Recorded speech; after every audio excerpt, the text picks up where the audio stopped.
On dit souvent que le temps passe vite, mais je pense qu'au fond, on confond deux choses. Le temps qui passe et le temps qu'on laisse filer. Les réseaux sociaux sont censés nous connecter, et franchement, la plupart du temps, ça fonctionne. Mais ce qu'on nous dit moins, c'est à quoi ils nous déconnectent. De nos proches, de nos envies, de nous-mêmes, et surtout, de cette ressource rare que les algorithmes seront bien incapables de nous redonner, le temps.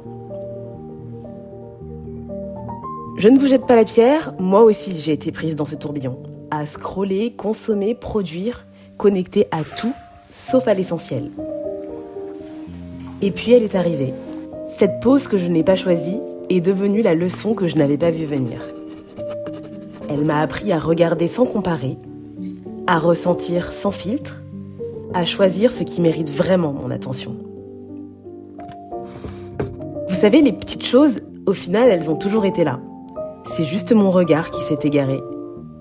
Alors je reviens, différemment, parce que quand on choisit comment consommer, on choisit aussi comment vivre.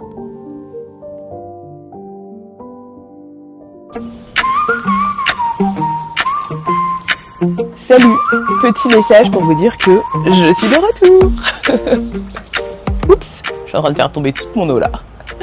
Bref, j'ai imaginé des tonnes et des tonnes et des tonnes de scénarios pour mon retour sur YouTube.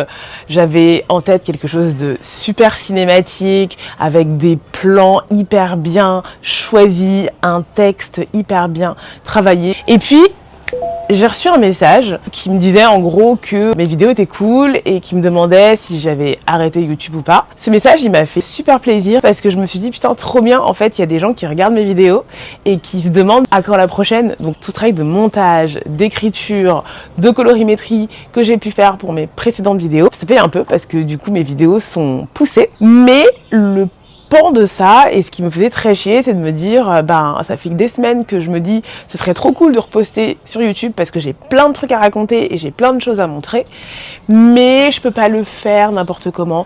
Il faut que je le fasse d'une certaine manière, il faut que ce soit waouh, extraordinaire. Mais en vrai on s'en fout, et du coup ça m'a saoulée de reporter et de prendre autant de temps pour revenir à cause de ce perfectionnisme. Donc voilà, on est en 2026, j'ai 34 ans, je suis une nouvelle maman, j'ai plein de projets à concrétiser et je suis ici pour les partager avec vous. Voilà, qui même me suivent quoi.